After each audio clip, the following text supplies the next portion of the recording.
Good morning friends, कैसे हैं आप सब। आई होप आप सब बहुत अच्छे होंगे and welcome to my channel Shikha की दुनिया।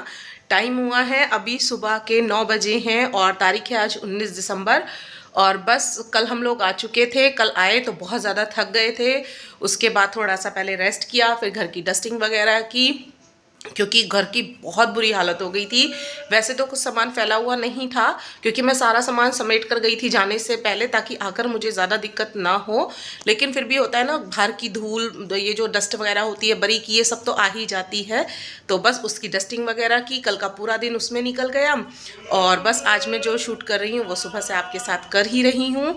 और मैं करूँगी अभी थोड़ा सा शूट और आप तब तक देखिएगा आगे का व्लॉग, क्योंकि जो व्लॉग है वो है भस्म आरती का व्लॉग। तो उसे दिखाना आप लोगों के साथ से शेयर करना तो बनता ही है। तो बस आप उसे देखिएगा और मैं तब तक करूँगी अपने बाकी के काम।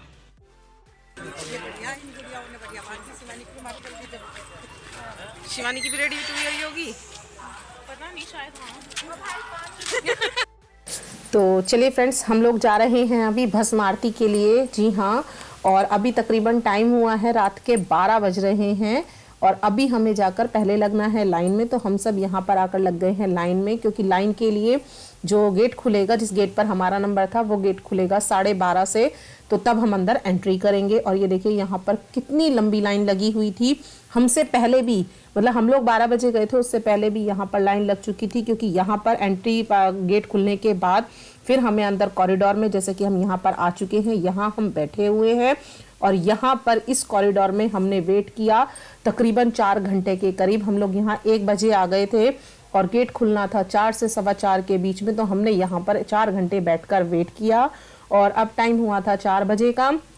तो गेट खुलने ही वाला था तो सभी लोग खड़े हो गए यहाँ पर, क्योंकि भीड़ बहुत ज़्यादा थी और हमें अंदर तेज़ी के साथ जाना था। तो बस हम लोग अब जाएंगे अंदर। और ये देखिए मेन मंदिर का नज़ारा, जो कि जो पासिंग एरिया होता है ना, उससे ही था। ये देखिए इस मंदिर की लाइट और इस मंदिर की भव्यता इतनी सुंदर लग रही थी बाहर से ही। अंदर का नज़ारा तो मैं आपसे क्या बताऊं, आप खुद ही देखकर समझ जाएंगे जब आप देखेंगे। देखिए ये लाइटिंग इफेक्ट, यहाँ पर अलग अलग कलर्स इस लाइट में थे। इस मंदिर की चोटी पर जो लाइटिंग इफेक्ट आ रहा था वो तो देखने लायक था और बहुत ही सुंदर नज़ारा था। टाइम अभी तकरीबन 4 सवा 4 का हुआ है और उसके बाद अब हम यहाँ से होकर निकलेंगे सीधे भव्य आरती के लिए। तो चलिए साथियों, अब चलते हैं हम अपने भस्म आरती की तरफ, जो कि मेन आरती है। और यहाँ पर चल रहा है भगवान शंकर, ये महाकाल जिन्हें कहा जाता है, उनका अभिषेक, जलाभिषेक। जी हाँ, और जलाभिषेक होने के बाद यहाँ पर इन्हें पंचामृत से अभिषेक कराया गया। तब उसके बाद इनका श्रृंगार किया गया और श्रृंगार करने के बाद ही इनकी भस्म आरती हुई। तो चलिए, मैं ज़्यादा कोशिश यही करूंगी कि यहाँ पर मैं वॉइस ओवर ना करूं, क्योंकि पूरे मंत्रोच्चारण के साथ ही अगर मैं इस वीडियो को करूंगी तो ज़्यादा अच्छा होगा। तो चलिए चलते हैं अपने मेन कार्य की तरफ, जिसके लिए हम आज यहाँ पर आए हैं। और ये हो रहा है जलाभिषेक। और जलाभिषेक के बाद मैंने आपको बताया ना कि यहाँ पर पंचामृत से उन्हें स्नान कराया जाएगा और उसके बाद उनका श्रृंगार किया जाएगा। तो चलिए बने रहिए ब्लॉग में।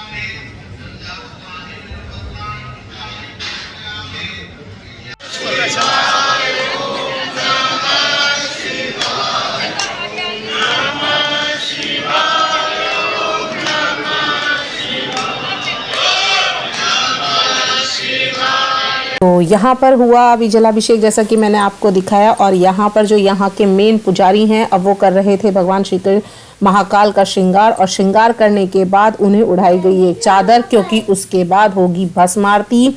और भस्म आरती को करने के लिए यहाँ पर विशेष जो अघोरी जिन्हें हम लोग कहते हैं, वो विशेष एक संघ है जो आते हैं यहाँ पर आरती करने के लिए। तो उनके लिए यहाँ पर स्त्रियों का प्रतिबंध होता है कि स्त्रियाँ उस समय अपने अपने पर्दे कर लेती हैं, वो स्त्रियों के सामने नहीं आते हैं। तो यहाँ से आगे का जो शूट था वो किया था अश्वथ के पापा ने। तो बस चले आगे, आप बने रहिए व्लॉग में।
तो चलिए फ्रेंड्स, हो गई है महाकाल की भस्म आरती, और भस्म आरती के बाद यहाँ पर होगी जो मेन आरती होती है दीपक के द्वारा, बस वही आरती की जाएगी। और मैंने आपसे कहा कि मैं वॉइस ओवर बहुत ही कम करूँगी, तो बस धीरे धीरे आपको बताने की कोशिश कर रही हूँ कि क्या क्या हो रहा है। और यहाँ पर भगवान महाकाल के ऊपर जो मालाएं हैं, जो वस्त्र हैं, वो अर्पण किए जा रहे हैं।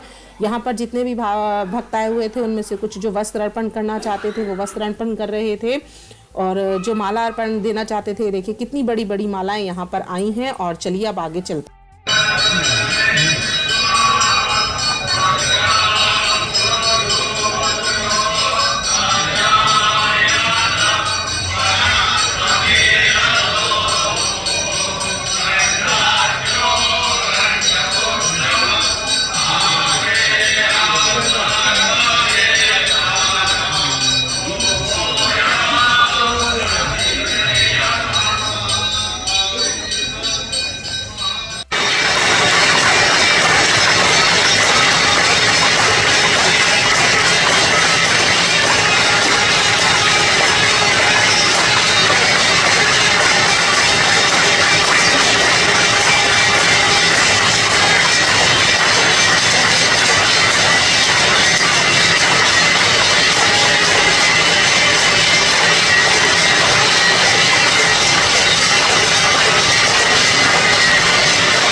भी उठ गया है और टाइम हुआ है अभी सुबह के 6 बजे हैं। और ये देखिए मंदिर का नज़ारा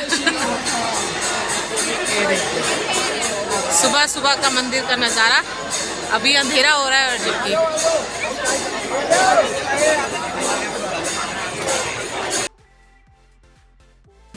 और ये जो नज़ारा आप देख रहे हैं ये नज़ारा है सुबह का कॉरिडोर का।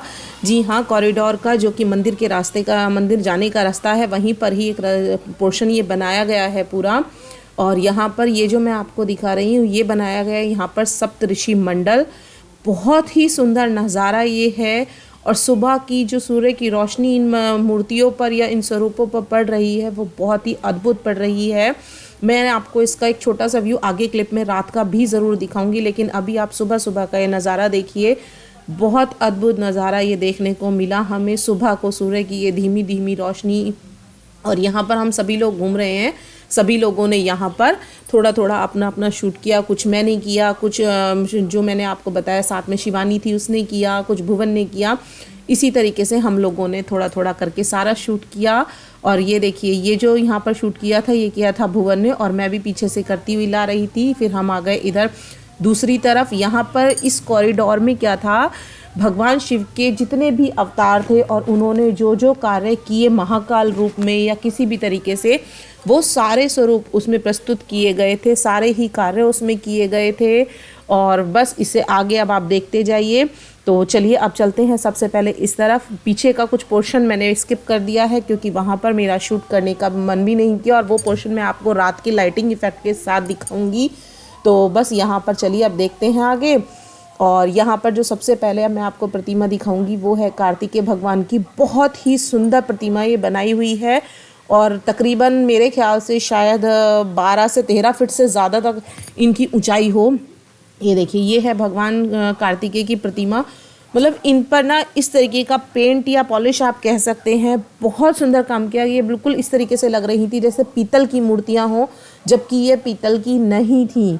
जी हाँ, ये सब पत्थर की बनी हुई है, लेकिन इन पर जो काम, ये पॉलिश, ये पेंट जो भी आप कह सकते हैं, वो इस तरीके के हैं कि यहाँ पर ये इस तरीके का लुक दे रही थी जैसे कि पीतल की हो। और रात के लाइट इफेक्ट में तो ये बहुत ही ज़्यादा खूबसूरत लगती हैं। तो चलिए आप भी कीजिए दर्शन। और ये आ गए हैं यहाँ पर गन्नू जी। जी हाँ, गन्नू जी। मैं हमेशा मन्नू के साथ जब भी होती हूँ तो गन्नू जी या गणेश जी को गन्नू जी ही कहती हूँ, तो मेरे मुंह से यहाँ पर भी गन्नू जी ही निकला। और ये यहाँ पर था शिव भगवान का एक रूप जिसमें उन्होंने वध किया था। मैं यहाँ पर प्रॉपर डिटेल में नहीं देख पाई, तो मैं अभी आपको नहीं बता पा रही हूँ कि किसका वध था ये, लेकिन ये बहुत सुंदर स्वरूप था। इतनी सुंदर छवि यहाँ पर तैयार की गई थी ये, जिसे देखकर मन मुग्ध हुए जा रहा था और मन यहाँ से वापस आने का तो बिल्कुल भी नहीं कर रहा था। और बस उसके बाद हमने यहाँ पर कुछ भी शूट नहीं किया। ये देखिए कितना सुंदर नज़ारा यहाँ पर है। बिल्कुल ऐसा लग रहा है जैसे संगमरमर की पत्थरों को घिसकर और उन पर ये बीच में पीतल का काम किया गया हो। बहुत सुंदर छवि यहाँ पर प्रस्तुत की गई है और लोगों ने इतने शौक से यहाँ पर, हम लोगों ने भी, सब ने ही यहाँ पर बहुत सुंदर सुंदर फ़ोटोज़ भी खींचे और फ़ोटो खिंचवाए भी, क्योंकि जो छवि यहाँ पर और जो अद्भुत नज़ारा इस कॉरिडोर का है वो शायद कभी भी किसी और जगह देखने को ना मिले। ये देखिए अश्वथ बाबू भी यहाँ पर खड़े हुए चीज़ कर रहे हैं अपने पापा के साथ, क्योंकि उनके पापा ही यहाँ पर वीडियो बना रहे थे। तो बस ये देखिए यहाँ पर इसे खुशी हो रही है। ये भी बहुत खुश हो रहा था कि हम कहाँ पर हैं मम्मा। और ये एक छोटा सा नज़ारा मैं आपको दिखा रही हूँ रात का कॉरिडोर का। ये देखिए, मैंने आपसे कहा था ना कि मूर्तियाँ कुछ इस तरीके की हैं जैसे कि पीतल की मूर्तियाँ तैयार की गई हों। और बस देखिए छोटा सा नज़ारा आप कॉरिडोर का, जो कि रात में लाइट इफेक्ट के साथ कितना सुंदर लगा है। मेरे ख्याल से जैसा मेरा मन यहाँ पर टिक गया है और वापस आने का नहीं कर रहा था, ऐसे ही जैसे आप इन सब मूर्तियों का रूप यहाँ पर इस कॉरिडोर का रास्ता या जो भी कुछ है आप देखेंगे, आपका मन भी इसी में ही समा जाएगा। और बस आगे मैं कोई वॉइस ओवर नहीं करूँगी, व्लॉग आगे चलता रहेगा। वीडियो को एंड तक देखते रहिएगा। वीडियो पसंद आए तो प्लीज़ लाइक कीजिएगा, चैनल को सब्सक्राइब ज़रूर कीजिएगा, क्योंकि इस वीडियो के लिए मैंने बहुत मेहनत की है। आप लोगों के साथ शेयर करना तो मेरा बनता ही था, और एडिट करने में मैंने यहाँ पर कोई कटिंग नहीं की है, कुछ भी ऐसी चीज़ नहीं काटी है, क्योंकि मैं चाहती थी कि जैसा ये है वैसा का वैसा ही मैं आपके सामने प्रेजेंट करूँ। तो बस यहीं पर करती हूँ इस वीडियो व्लॉग मैं अपनी वॉइस ओवर को एंड, और आप वीडियो को लास्ट तक ज़रूर देखिएगा। Thank you, tata, bye bye.